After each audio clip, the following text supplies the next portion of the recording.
சரி, அஸ்ஸலாமு அலைக்கும் வரஹ்மத்துல்லாஹி வபரகாத்துஹு. அல்ஹம்துலில்லாஹ். அல்லாஹ்விற்கே எல்லா புகழும். அல்லாஹ்வுடைய அன்பும் அருளும் என் பெருமானார் ரசூலை கரீம் ஸல்லல்லாஹு அலைஹி வஸல்லம் அவர்கள் மீதும் நம் அனைவரின் மீதும் என்றென்றும் நின்று நிலவட்டுமாக. ஆமீன். அல்ஹம்துலில்லாஹ்.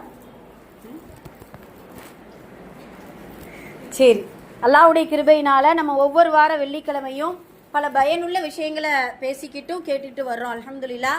அதன் அடிப்படையில் கிட்டத்தட்ட 4 வாரம் நபிமார்களுடைய வரலாறுகளை நம்ம பேசுகிறோம். அப்படி தானேப்பா? அல்ஹம்துலில்லாஹ். ரொம்ப இன்ட்ரெஸ்டாக நல்ல முறையில் அந்த வரலாறுகளை நம்ம கேட்டுட்ருக்கோம். அல்ஹம்துலில்லாஹ். கேட்டது மட்டுமல்ல, எப்பொழுதுமே மறக்கவே கூடாது. ஒரு நபியுடைய பேர் சொல்லிட்டோம் அப்படின்னா அந்த நபி சம்பந்தப்பட்ட அந்த நபி எதெல்லாம் அவங்களுடைய வரலாறு அல்லாஹ் குர்ஆனில் சொல்லியிருக்கானோ நம்ம எதெல்லாம் கேட்டிருக்கோமோ அதை அப்படியே என்ன செய்யணும், வரணும். சரிங்களா? இன்ஷா அல்லாஹ். அதனால மறக்காம நபிமார்களுடைய வரலாறு எப்பொழுதுமே நினைவிலே வச்சிருக்கணும். இன்ஷா அல்லாஹ். இந்த நினைவிலே வைக்கிறதுக்கு என்ன ஒரு ஐடியா அப்படின்னா, ஒரு விஷயத்தை நம்ம கேட்குறோம் அப்படின்னா மற்றவங்களுக்கு அதை முதல்ல சொல்லணும். புரியுதா? இப்போ ஒரு வரலாறு கேட்குறீங்க, ஒரு நபியுடைய வரலாறு கேட்குறீங்க அப்படின்னா மற்றவங்களுக்குனா முக்கியமாக நம்ம வீட்டில் போய் நம்மளுடைய பேரண்ட்ஸ்க்கு நம்ம என்ன செய்யணும், இன்ஷா அல்லாஹ் இன்னைக்கு இந்த பயான் நடத்துனாங்க, இந்த நபியுடைய வரலாறுகளை நாங்கள் கேட்டோம் அப்படின்னு உங்களுக்கு தெரிஞ்சதை என்ன செய்யலாம், தாராளமாக சொல்லலாம். அப்படி சொல்லும்போது உங்களுக்கு எப்பொழுதுமே அந்த விஷயங்கள் மறக்காது. புரியுதுங்களா? சரி, அல்ஹம்துலில்லாஹ். யாரெல்லாம் இப்படி வீட்டில் போய் சொல்லியிருக்கீங்க? மாஷா அல்லாஹ். சூப்பர் சூப்பர், அல்ஹம்துலில்லாஹ். சரி, ஓகே. சரி, ஓகே. ஹைர். எங்கள் அம்மாவே அங்கே தான் இருக்கேன். சரி, ஓகே, மாஷா அல்லாஹ். சரி, இப்போ எந்த நபியை பற்றி நம்ம பேசிகிட்டு இருந்தோம்?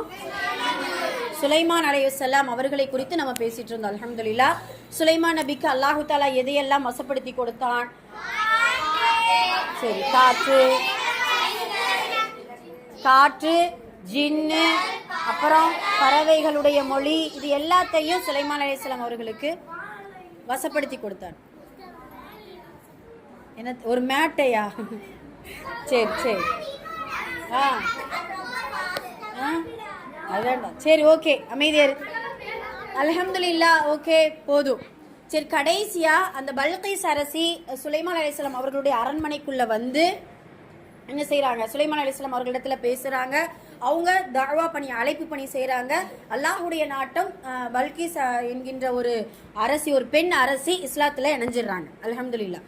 சுலைமான் அலைஹிஸ்ஸலாம் அவர்களுடைய வரலாற்றில் இன்னொன்று மறக்க முடியாத, குர்ஆனில் ரொம்ப பிரபலமான ஒரு சம்பவம். சுலைமான் நபி அப்படின்னு சொன்ன உடனே நமக்கு ஒரு படைப்பினம், அதாவது பார்க்க சின்னது தான், ஆனால் அது வந்து நமக்கு இப்போ தூங்குறோம்னு நினச்சிக்கோவேன், லேசாக கடிச்சிருச்சுன்னு நினச்சிக்கோ, எறும்பு. சரியா? எறும்பு அப்படிங்கிறது நமக்கு ஞாபகம் வரணும். சுலைமான் நபி அப்படின்னு சொன்ன உடனே என்ன ஞாபகம் வரணும்? எறும்புக்கும் சுலைமான் நபிக்கும் என்ன சம்பந்தம் அப்படிங்கிறத நம்ம கேட்க போகிறோம் இன்ஷா அல்லாஹ். நம்ம முன்னையே போன வாரமே நம்ம சொன்னோம், சுலைமான் அலைஹிஸ்ஸலாம் அவர்களுக்கு அல்லாஹு தாலா படைப்பினங்களுடைய மொழிகளை, அது பேசக்கூடிய வார்த்தைகளை புரிந்து கொள்ளக்கூடிய, தெரிந்து கொள்ளக்கூடிய ஆற்றல் அல்லாஹ் சுலைமான் அலைஹிஸ்ஸலாம் அவர்களுக்கு கற்றுக் கொடுத்தான். ஒரு நாள் அப்படிதான் சுலைமான் அலைஹிஸ்ஸலாம் அவர்கள் ரோட்டில் போகிறாங்க. அவங்க போகும்பொழுது ஒரு அரசர் போனால் அவர் மட்டும் போக மாட்டார். அந்த அரசர் பயணிக்கக்கூடிய வாகனம் எவ்வளோ பிரம்மாண்டமாக இருக்கும். அந்த பிரம்மாண்டமான வாகனத்தில் ஜின் கூட்டம் இருக்கும், அதே போல் மனிதர்கள், பணியாட்கள், அதே போல் வீரர்கள், இது எல்லாம் படைப்பட்டாளத்தோடு தான் சுலைமான் நபி எங்கேயுமே போகிறதா இருந்தால் அப்படி தான் போவாங்க. ஒரு பாதுகாப்போடு, அவங்களுடைய அல்லாஹ் தஆலா ஒரு ஆட்சி அதிகாரத்தை கொடுத்துருக்காங்க இல்லையா, அதனால் அவங்க அப்படி தான் போவாங்க. அப்போ ஒரு நாள் அப்படி தான் தெருவில் போய் கொண்டு இருக்கும்போது தூரத்தில் அவங்களுடைய வாகனம் வந்து கொண்டு இருக்குது. வாகனம்னா காரு அந்த மாதிரிலாம் யோசிக்கக்கூடாது. இந்த மாதிரி குதிரை, பெரிய சக்கரம் கொண்ட, அது என்ன சொல்கிற, தேர் அப்படின்னு வச்சுக்கலாமா, அந்த மாதிரி, அதுதான் நல்லா பெருசாக ரொம்ப பிரம்மாண்டமாக இருக்கும். அந்த மாதிரி தான் சுலைமான் அலைஹிஸ்ஸலாம் அவருடைய வாகனம் இருக்கும். இப்போ வாகனம் வரும்போது நம்ம இது ரோட்டில் என்ன இருக்கும், சின்ன சின்ன எறும்பு, என்னென்ன குட்டி குட்டியாக என்னென்ன ஊர்வனம் இருக்குதோ அது எல்லாமே என்ன செய்யும், போகும். நாமெல்லாம் நடக்கும்போது இதெல்லாம் எறும்பு மிதிச்சிருமா அப்படின்ட்டு பார்த்து நடப்போமா? கிடையாது. நம்ம சாட் என்ன செஞ்சிடுறது, நடந்துடுது. நம்மளாம் எத்தனை எறும்புகளை கொலை செஞ்சுருக்கோன்ட்டு நமக்கே தெரியாது. அந்த அளவுக்கு எறும்புகளை கொலை செஞ்சுருக்கோம். அதே போல் நம்ம எறும்பு கடிச்சிருச்சுன்னா அதை அடித்து அதை அப்படியே நசுக்கி போடாமல் விட மாட்டோம். ஆமாம், ஐயோ கடிக்காத அப்படின்னு தட்டியாக விடுவோம், ஒரு அடி, அவ்வளவுதான், முடிஞ்சு சொல்லி. சரி, ஓகே. அப்போ சுலைமான் அலைஹிஸ்ஸலாம் அவர்கள் அங்கேருந்து வர்றாங்க. அவ்வளோ பெரிய வாகனம், தன் மேலே ஏறிடக்கூடாதுன்னு சொல்லிட்டு ஒரு எறும்பு, அதுவும் பெண் எறும்பு சொல்லிச்சான். அல்லாஹ் குர்ஆன்ல சொல்கிறான். ஒரு பெண் எறும்பு சொல்லுது, என் எறும்பு கூட்டத்தினர்களே, ஒரு சமுதாயத்தை எப்படி எப்படி ஒரு கூட்டம் பாதுகாக்குதுங்கிறத பாருங்களேன். நாமெல்லாம் என்ன செய்வோம் தெரியுமா? நாம் ஒரு தப்பு செஞ்சால் மற்றவங்கள போட்டு விட்டுருவோம், அப்படி தானே? நம்ம ஏதாவது தப்பு செஞ்சால் நான் மட்டுமா, அவங்களும் தான் உஸ்தாத் அப்படின்னு சொல்லிடுவோம் இல்லையா? அது நம்ம மனிதனுடைய குணம். ஆனால் எறும்பு நமக்கு ஒரு கற்றுத்தருது, ஒரு பாடத்தை கற்றுத்தருது, ஒரு ஒற்றுமையை கற்றுத்தருது. என்னன்னா, எறும்பு சொல்லுதான், சக எறும்புகள் இடத்துல சொல்லுதான், எறும்பு கூட்டமே சீக்கிரம் போங்க, புற்றுக்குள்ளே போங்க. அது இருக்கக்கூடிய வீடு என்னது? புற்று தானே. அந்த புற்றுக்குள்ளே போங்க, இதோ சுலைமான் வர்றாரு, அவருக்கு தெரியாமலே நம்மளை மிதிச்சிருவாரு அப்படின்னு சொல்லிட்டு ஒரு தலைமை எறும்பு, ஒரு பெண் எறும்பு சொல்லுதான். நீங்கள் எறும்பை பற்றி நீங்கள் நிறைய யூடியூப்பில் பாருங்களேன், ரொம்ப ஆச்சரியமான விஷயங்கள்லாம் சொல்லுவாங்க. கிட்டத்தட்ட உலகத்தில் 80 வகையான எறும்பு கூட்டம் இருக்குதான். 80 வகையான எறும்பு கூட்டம். கருப்பு எறும்பு பார்த்துருக்கோமா? இப்போ நாமளே கருப்பு எறும்பு, கட்டை எறும்பு, சிவப்பு எறும்பு, எறும்புலையே புல்லட் எறும்பு, பறக்கிற எறும்பு, என்ன கடிக்காத எறும்பு, குட்டி குட்டியாக இருக்கும், ரொம்ப குட்டியாக இருக்கும் அந்த எறும்புகள்லாம். அதெல்லாம் வந்து ஒன்றுமே எப்பயும் போல இருக்கும். ஆமாம், இப்படி எறும்புகளுக்கு பல வகையான எறும்புகள் இருக்குது. அதுலேயும் ஒவ்வொரு எறும்பும் பார்த்தீங்கன்னா அது வரிசை விடும்போது பாருங்கள், அப்படியே அழகாக ஒன்று போல் லைன் பை லைன் அப்படியே போகும். அப்புறம் இன்னொரு எறும்பு இப்படி மோதிட்டு என்ன செய்யும்? அப்படி கிராஸ் பண்ணி போகும். அது ஏன் அப்படின்னு சொன்னால், எப்படி சொல்கிறாங்கன்னா, ஒரு எறும்பு இன்னொரு எறும்புக்கு இஷாரா கொடுக்குதா, ஒரு செய்தி சொல்லுதான். நான் இந்த இடத்துல போகிறேன், அதாவது ஆராய்ச்சியாளர்கள் சொல்கிறது தான். நான் இந்த இடத்துக்கு போகிறேன், நான் இந்த இடத்துல வந்து உணவு இருக்குது அப்படின்னு சொல்லிட்டு இன்ஃபர்மேஷன் கொடுக்கறதுனால அது 2 எறும்பும் அப்படி பேசிட்டு அப்படி கிராஸ் பண்ணி போகுமா. சுபஹானல்லாஹ். இப்படி அல்லாஹ் தஆலா எறும்புக்கு இவ்வளோ ஒரு ஆற்றலை கொடுத்துருக்கா. இன்னொன்று தெரியுமா? எறும்பு எங்கே நம்ம சீனி டப்பா வச்சாலும் சரி, எப்படி வச்சாலும் சரி, அதுவும் இந்த வெயில் காலத்தில் இந்த குடும்ப பெண்களுக்கு தாங்க முடியாது, அல்லாஹ் அக்பர், சாப்பாட்டில் கூட என்ன செய்யும்? எறும்பு வந்துடும். சரி, அப்போ தான் சூடாக வச்சுருப்போம். அது என்னமோ தெரியல, அந்த சூட்டுக்கு மட்டும் எறும்பு போகாத. பார்த்தீங்கன்னா அதுக்குள்ளே தான் சுற்றிட்டே இருக்கும். எங்கே வச்சாலும் என்ன செஞ்சிடும்? எறும்பு வந்துடும். ஆமாம், கடிக்கிறது ஒரு பக்கம், அதெல்லாம் காதுக்குள்ளே போச்சுன்னா முடிஞ்சு சோழி, அவ்வளோதான். அல்லாஹ் அக்பர். பார்க்க தான் குட்டி, அப்போ என்னென்ன வேலை செய்து பார்த்தீங்களா எறும்பு.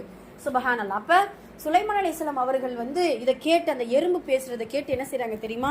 சிரிக்கிறாங்களாம். சரி, ஒரு எறும்பு இப்படி பேசுதா? சுலைமான் நபிக்கு கீழே போகக்கூடிய இந்த குட்டி எறும்பு பேசக்கூடிய வார்த்தை கேட்குது, எப்படி இருக்கும் பாருங்களேன். யோசிச்சு பாருங்க, எறும்பு பேசுறது கேட்குமா? சுலைமான் அலைஹிஸ்ஸலாம் அவர்களுக்கு அல்லாஹ் அவ்வளோ ஒரு ஆற்றலை கொடுத்துருக்கான். அப்போ பேசின உடனே சுலைமான் நபி சிரிக்கிறாங்க. சிரித்ததும் அப்படியே மெதுவாக அவங்களுடைய வாகனத்தை நிறுத்திடுறாங்க. நிறுத்தின உடனே அது எல்லாம் கிராஸ் பண்ணி அந்த புற்றுக்குள்ளே போய் என்ன செஞ்சது? பாதுகாப்பாக இருந்துக்கிறது. இதை பார்த்துட்டு சுலைமான் அலைஹிஸ்ஸலாம் அவர்கள் அல்லாஹ்விடத்தில் அவ்வளோ சுக்ர் செய்வாங்களாம். யா அல்லாஹ், இப்படியான ஆற்றலை, இப்படியான ஒரு அற்புதத்தை எனக்கு கொடுத்த ரப்புவே, உனக்கே எல்லா புகழும், உனக்கே நன்றிகள் அனைத்தும் அப்படின்னு சொல்லிட்டு. ஏன்னா எந்த நபிமார்களுக்கு இந்த ஆற்றல் கிடையாதுப்பா. யோசிச்சு பாருங்க, ஒரு எறும்பு பேசுறது, ஒரு பறவை பேசுறது, ஒரு விலங்கு பேசுறது, அதுவும் அவங்களுடைய தந்தை தாவூத் அலைஹிஸ்ஸலாம். இன்ஷா அல்லாஹ் அவங்களுடைய வரலாறு தனியாக நம்ம பேசணும். ஒரு உதாரணத்துக்காக அல்லாஹ் எப்படியான ஒரு தந்தைக்கும் மகனுக்குமான ஆற்றலை கொடுத்துருக்காங்கிறத பாருங்க. தாவூத் அலைஹிஸ்ஸலாம் அவர்கள் இதுக்கு முன்னாடி நான் சொல்லியிருக்கேன், தேன்குரல் தென்றல் தாவூத் அலைஹிஸ்ஸலாம் அவங்க ஓதுனாங்கன்னா சுப்ஹானல்லாஹ், ஜபூர் வேதத்தை அவ்வளவு ராகத்தில் ஓதுவாங்களாம். கிட்டத்தட்ட எத்தனையோ ராகத்தில் ஓதுவாங்க அப்படிங்கிறத சொல்லுவாங்க. அது ஓதுனா பெரிய பெரிய விலங்குகள், சிங்கம், புலி, காட்டுக்குள்ளே தான் உட்காந்து ஓதுவாங்க. சிங்கம், புலி இதெல்லாம் பார்த்தா நம்ம தெரிச்சு ஓடிடுவோம், அப்படி தானே? ஆனால் அவங்க ஓதுறதை கேட்டு மெய் மறந்து அந்த விலங்குகள் எல்லாம் சுற்றி நின்று கேட்டுக்கொண்டு இருக்குமா இந்த ஜபூர் வேதம் ஓதுறத. சுபஹானல்லாஹ். அந்த அளவுக்கு சுலைமான் அலைஹிஸ்ஸலாம் அவருடைய தந்தைக்கு தாவூத் அலைஹிஸ்ஸலாம் அவர்களுக்கு அல்லாஹ் அவ்வளோ பெரிய ஆற்றலை கொடுத்துருக்கான். இன்ஷா அல்லாஹ் அவங்களுடைய வரலாறு இன்ஷா அல்லாஹ் நம்ம வரக்கூடிய நாட்களில் பார்ப்போம். ஆக எறும்பை பேசுவதை கேட்டு சுலைமான் அலைஹிஸ்ஸலாம் அவர்கள் சிரிக்கிறாங்க. இந்த இடத்துல எறும்பு நமக்கு ஒரு பாடம் கற்றுக் கொடுக்கும். என்னன்னா, நம்மளுடைய சமுதாயத்துக்கு, அதாவது சக மனிதர்களுக்குள்ள ஏதாவது ஒரு பாதிப்பு இல்லை வேற ஏதாவது அவங்க வந்து ஆபத்தில் சிக்கிக்கிட்டாங்கன்னா கண்டிப்பாக நம்ம என்ன செய்யணும்? உதவி செய்யணும். அது நினைச்சா, அந்த எறும்பு நினைச்சா தன்னை மட்டும் காப்பாற்றிட்டு போயிருக்கலாம்ல, யாரும் என்ன விதிப்பட்டு சாவுங்க அப்படின்னு சொல்லிட்டு போயிருக்கலாம்ல. ஆனால் அந்த எறும்பு என்ன செய்யுது? தன்னையும் காப்பாற்றி கொண்டு தன்னுடைய சக எறும்புகளை என்ன செய்யுது? காப்பாற்றுது. அது நமக்கு கற்றுக் கொடுக்கக்கூடிய ஒரு பாடமாக இருக்குது. அல்ஹம்துலில்லாஹ். அது மட்டும் இல்லாமல் சுலைமான் அலைஹிஸ்ஸலாம் அவர்களுடைய வரலாற்றில் இது ரொம்ப முக்கியமானது. இன்னொன்று கடைசியாக ஒரே விஷயத்தை சொல்லி முடிச்சிருவோம். சுலைமான் அலைஹிஸ்ஸலாம் அவர்களுடைய காலத்தில் ஒரு பள்ளி கட்டப்படுதுப்பா, பைத்துல் முகத்தஸ். அந்த பள்ளியை சுலைமான் அலைஹிஸ்ஸலாம் அவர்கள் ஜின்களை கொண்டு என்ன செய்வாங்க, அந்த பள்ளிகளை கட்ட ஆரம்பிப்பாங்க. ஜின்னு அப்படின்னு சொன்ன உடனே ஜின் வந்து சுலைமான் அலைஹிஸ்ஸலாம் அவர்களுக்கு அவ்வளோ பயப்படுமா. ஒரு வார்த்தை சொன்னால் போது சுலைமான் அலைஹிஸ்ஸலாம் அவர்களுக்கு கட்டுப்பட்டு ஜின் எல்லாம் என்ன செய்யும், தன்னுடைய வேலைகளை பயங்கரமாக பார்க்க ஆரம்பிச்சிடும். அப்போ பைத்துல் முகத்தஸ் என்று சொல்லக்கூடிய பலஸ்தீனத்தில் இப்பயும் இருக்குது. பலஸ்தீனத்தில் அந்த மஸ்ஜிதை கட்ட ஆரம்பிக்குது ஜின்கள்.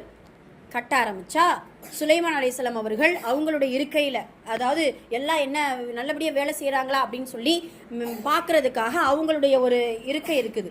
அந்த சிம்மாசனத்தில் ஒரு கைத்தடியை பிடிச்சி என்ன செஞ்சுருக்காங்க, இப்படி வச்சு உட்காந்து எல்லாத்தையும் பார்த்துக்கிட்டே இருக்கிறாங்க. பார்த்துக்கிட்டே இருக்கும்போது அல்லாஹு தஆலா சுலைமான் அலைஹிஸ்ஸலாம் அவர்களுடைய ரூஹை எடுக்கிறதுக்கான ஏற்பாடு, மரண தருவாய், சரியா, மரண நேரம் வந்துருச்சு. அல்லாஹுடைய ஒரு நாட்டம் சுலைமான் அலைஹிஸ்ஸலாம் அவர்களுக்கு சுலைமான் அலைஹிஸ்ஸலாம் அவர்களுடைய ரூஹை வந்து அல்லாஹு தஆலா எடுத்துட்டான். மலக்குல் மௌத்தை கொண்டு என்ன செஞ்சுட்டான், எடுத்துட்டான். ஆனால் தன்னுடைய அரசர், தன்னுடைய மன்னர் கரெக்டாக பார்க்குறாரு, நம்ம நல்லா வேலை செய்யணும் அப்படின்னு சொல்லிட்டு ஜின்கள் எல்லாம் பயங்கரமாக வேலை செய்யுது. இப்போ ஒரு மனுஷன் ரூஹு போயிடுச்சுன்னா இப்போ நிற்கிறவன் நம்ம என்ன செஞ்சுருவோம், விழுந்துருவோம். உட்காந்துருந்தோம்னால என்ன செஞ்சுருவோம், விழுந்துருவோம். ஒரு உஷார் இருக்காது, ஒன்றுமே இருக்காது இல்லை. ஆனால் சுலைமான் அலைஹிஸ்ஸலாம் அவர்கள் இறுக்கி பிடிச்சி அப்படியே உட்காந்துருக்காங்க. நிறைய ரிவாயத்தில் 1 வாரம் போட்டிருக்குது, அப்புறம் 40 நாள்னு போட்டிருக்குது, ரொம்ப இது பண்ணி போட்டிருக்காங்க. சிஹைர் அல்ஹம்துலில்லாஹ், அது அல்லாஹு அலம். இப்படி பிடிச்சி நின்று இப்படி உட்காந்தா அப்படியே ரூஹு போயிடுச்சு. ஆனால் உடம்பு அப்படியே என்ன செய்யுது, கண்ணு மாதிரி ஒரு அரசருடைய கம்பீரத்தோடு உட்கார்ந்துருக்கிறார். உட்கார்ந்தா கரையான் என்ன செய்யுது, அவர் பிடிச்ச கம்பை அப்படியே கீழிருந்து அரிக்க ஆரம்பிக்குது. ஒரு நாளில் ஒரு கம்பை கரையான் அரிக்காது, புரியுதுங்களா? வாரங்களாகலாம். சில கம்பு ரொம்ப ஸ்ட்ராங்காக, அந்த மரத்துடைய இது ரொம்ப ஸ்ட்ராங்காக இருந்துச்சு அப்படின்னா மாதங்கள் ஆகலாம். அப்படியே அரிச்சு அரிச்சு அரிச்சு அவருடைய பிடி வரைக்கும் என்ன செஞ்சிருச்சு, அரிச்சிருச்சு. ஸ்ட்ராங் என்ன செஞ்சிருச்சு, அப்படியே விழுந்துருச்சு. அப்போ தான் சுலைமான் அலைஹிஸ்ஸலாம் அவர்கள் சாயிறாங்களாம் அவங்களுடைய சிம்மாசனத்தில் இருந்து. இன்னா லில்லாஹி வ இன்னா இலைஹி ராஜிஊன். சாஞ்ச உடனே தான் ஜின்களுக்கு தெரியுதா, ஆஹா சுலைமான் நம்மளுடைய அரசர் இறந்து போயிட்டாரோ, நம்மளுடைய அரசர் இறந்து போயிட்டாரோ. ஆனால் அவ்வளோ பிரம்மாண்டமாக ஜின்கள் என்ன செஞ்சிருச்சு, கட்டி முடிச்சிருச்சு. சுப்ஹானல்லாஹ். கட்டி முடிச்சதுக்கு அப்புறம் தான் அல்லாஹு தஆலா இப்படியான ஒரு அற்புதத்தை ஜின்கள் உணரக்கூடியதாக அல்லாஹு தஆலா காட்டி கொடுக்குறான். அப்போ அந்த கம்பெல்லாம் அரிச்சு அவங்க கீழே விழுகும் பொழுது தான் சுலைமான் அலைஹிஸ்ஸலாம் அவர்கள் இறந்துட்டதாகவே எல்லா மக்களுக்கும் எல்லா படைப்பினங்களுக்கும் தெரிய ஆரம்பிக்குது. சுப்ஹானல்லாஹ். சுலைமான் அலைஹிஸ்ஸலாம் அவருடைய வரலாறு இன்னும் நிறைய இருக்குது. அவங்களுடைய நடுவிலலாம் நிறைய விஷயங்கள் இருக்குது. அல்ஹம்துலில்லாஹ். குறிப்பாக அல்லாஹ் குர்ஆன்ல சொல்லப்பட்ட வரலாறுகள் இதுதான். சுலைமான் நபி அப்படின்னு சொன்ன உடனே இந்த விஷயங்கள் எல்லாம் நமக்கு என்ன செய்யணும், ஞாபகம் வரணும். அதே போல நபிமார்கள்லையே நபியாகவும் ஒரு ஆட்சி அதிகாரமுள்ள ஒரு அரசராகவும் இருந்தவர்கள் சுலைமான் அலைஹிஸ்ஸலாம். கடைசியாக ஒரு துவா செஞ்சாங்க இல்லையா, யா அல்லாஹ் எனக்கு கொடுக்கப்பட்ட ஆட்சியை யாருக்குமே என்ன செய்யக்கூடாது, கொடுக்கக்கூடாது. இது வந்து நீங்கள் நினைக்கலாம் என்ன இப்படிப்பட்ட ஒரு எண்ணமா அப்படிங்கிறது கிடையாது. அவங்க என்னன்னா, ஆட்சி அதிகாரம் கொடுக்கப்பட்டு நானே ஒரு அரசராக இருந்த என்னால் என்ன செய்ய முடியலை, இந்த ஆட்சி அதிகாரத்தை ரொம்ப மெயின்டைன் பண்ண முடியலை. சாதாரண பாமர மக்களுக்கு இதை நீ கொடுத்துட்டேன்னா அவங்க சோதனைக்குள்ளாக்கப்பட்டுருவாங்கல்ல, அதனால யாருக்கும் நீ கொடுக்காத அப்படின்னு சொல்லிட்டு சுலைமான் நபி துவா செஞ்சிருப்பாங்க. அல்ஹம்துலில்லாஹ். வாழ்க்கை முழுவதும் இன்னும் ஒரு சுவாரஸ்யமான சம்பவம்லாம் இருக்குது, இன்ஷால்லா இருக்கட்டும். போதும். அல்லாஹ்வுக்காக அர்ப்பணித்தவர்கள் சுலைமான் நபி. அவங்களுக்கு குதிரைன்னா ரொம்ப பிடிக்கும், அது உயர் ரக குதிரை நினச்சிக்கோ, பயங்கரமா. போன வாரம் சொன்னேன்னா இதை சொல்லலை, பயங்கரமாக குதிரைன்னா ரொம்ப பிடிக்கும். அதை காற்றை வசப்படுத்தினதுக்கு பின்னாடி ஒரு வரலாறு சொல்லப்படும். 22 குதிரை அசருடைய நேரம் பணியாட்கள் கொண்டு வந்து இறக்குறாங்க. குதிரையை பார்த்தா உயர் ரகமான குதிரை, அது மேலே இருக்கக்கூடிய போர்வைகளை பார்த்தா தங்கம் வெள்ளி முத்து வைரம் மாணிக்கம் பதிச்ச ஒரு போர்வை இந்த குதிரை மேலே போட்டிருக்குது. பயணிக்க அவ்வளவு அழகா இருக்குது அந்த குதிரை. அப்போ சுலைமான் நபி என்ன செய்கிறாங்க, குதிரையெல்லாம் பார்த்து ரொம்ப பிரமிப்பாக பார்த்துட்டு இருக்கிறாங்க. அசருடைய நேரம் முடிஞ்சு போயிடுச்சு. அப்போ என்ன ஆகுதுன்னா, சுலைமான் நபி அதுக்கப்புறம் தான் ஆஹா அசருடைய நேரம் முடிஞ்சிருச்சே, இந்த குதிரை நம்மளுடைய தொழுகையை மறக்கடிச்சிருச்சே அப்படின்னு சொல்லிட்டு தனக்கு பிடிச்ச ஒரு பொருளை, தனக்கு பிடிச்சது நமக்கு பிடிச்ச நம்மளுடைய பிரதர்ஸ் கூட நம்ம என்ன செய்ய மாட்டோம், கொடுக்க மாட்டோம். அப்படி தானேப்பா, எனக்கு பிடிச்சதை நான் தான் வச்சுக்கிறேன் அப்படின்னு சொல்லுவோம் இல்லையா. ஆனால் அல்லாஹு தஆலா உடைய நினைவுகளை துண்டிக்கக்கூடிய எதுவாக இருந்தாலும் அதை நம்ம எவ்வளோ பிடிச்சதாக இருந்தாலும் நம்ம என்ன செஞ்சிடணும், தவிர்ந்துடணும். இப்போ மொபைல் பார்க்குறோம், ஏதாவது ரொம்ப பிடிச்சமான ஒரு வீடியோஸை நம்ம பார்த்துட்டு இருக்கோம், இல்லை கேம் விளையாடுதோம், பாங்க சொல்லப்படுது, தொழுகையா இல்லை நம்மளுடைய விளையாட்டா, இது எனக்கு ரொம்ப பிடிக்கும், இது என் மேலே அவ்வளவு இன்ட்ரெஸ்ட், அது மேலே அவ்வளோ இன்ட்ரெஸ்டாக இருக்கேன், ஆனால் அல்லாஹு தாலா தொழுகையை வந்து இது பண்ணுறானே, அழைக்கிறானே அப்படின்னு சொன்னால் நாம் என்ன செய்வோம்? எதுக்கு முக்கியத்துவம் கொடுப்போம்? முக்கியத்துவம் கொடுக்கணும், அதுதான் உண்மை. ஆனால் நம்ம அப்படி செய்வோமா? அல்லாஹ் பாதுகாக்கணும். அதனால இன்ஷா அல்லாஹ் சுலைமான் நபி அதுக்காகவே அந்த குதிரைகளுடைய கால்களை அப்படியே தரிச்சு விட்டாங்களாம். எதுவுமே எனக்கு வேண்டாம், அல்லாஹ் இந்த எவ்வளவு பிடிச்சமானதாக இருந்தாலும் தொழுகையை என்னை தவற விட்டுருச்சு, இந்த துன்யா, இந்த அழகு, இந்த குதிரை, அதனால எதுவுமே எனக்கு வேண்டாம் அப்படின்னு சொல்லிட்டு அந்த குதிரைகளை அல்லாஹ்வுக்காக தியாகம் பண்ணவங்க சுலைமான் நபி. அப்பதான் அல்லாஹ் சொன்னானா, சுலைமானை எனக்காக உனக்கு பிடிச்சதை தியாகம் பண்ணியா? குதிரை என்ன குதிரை, காற்றை உனக்கு வசப்படுத்தி கொடுக்குறேன். குதிரை பயணிச்சா கூட ஒரு நாட்டுக்கு போக 1 மாதம் ஒரு 15 நாள் ஆகும். காற்று கண் இமைக்கிற நேரத்தை உன்னை கொண்டு போய் விட்டுரும் அப்படின்னு சொல்லிட்டு தனக்காக தியாகம் செஞ்சதுனால அல்லாஹு தாலா காற்றை வசப்படுத்தி கொடுத்துருக்கா சுலைமான் நபிக்கு. இப்படி நிறைய வரலாறுகள் சுலைமான் அலைஹிஸ்ஸலாம் அவர்களை குறித்து இருக்குது. அல்ஹம்துலில்லாஹ், அல்லாஹுடைய கிருபையினால முடிஞ்ச அளவு நம்ம ஓரளவு சொல்லி முடிச்சாச்சு. எல்லாருமே இந்த விஷயங்களை ஞாபகம் வச்சுக்கிறணும். சுலைமான் அலைஹிஸ்ஸலாம் அவர்களுக்கு கொடுக்கப்பட்ட அந்த பொறுப்புகளை அல்லாஹு தாலா நமக்குமே, அதாவது இருக்கக்கூடிய சில பொறுப்புகள், படிப்பு, ஓதுதல், அல்லாஹ்வுக்கு செய்ய வேண்டிய கடமைகள், பெற்றோர்களுக்கு செய்ய வேண்டிய கடமைகள், இதில் நல்ல நம்ம பொறுப்பாக இருந்து இன்ஷா அல்லாஹ் அல்லாஹ்வுக்கு பிடித்தமான ஒரு அடியார்களாக இருக்க அல்லாஹ் நம்ம அனைவருக்கும் தௌஃபீக் செய்வானாக. அமீன். அஸ்ஸலாமு அலைக்கும் வரஹ்மத்துல்லாஹி வபரகாத்துஹு.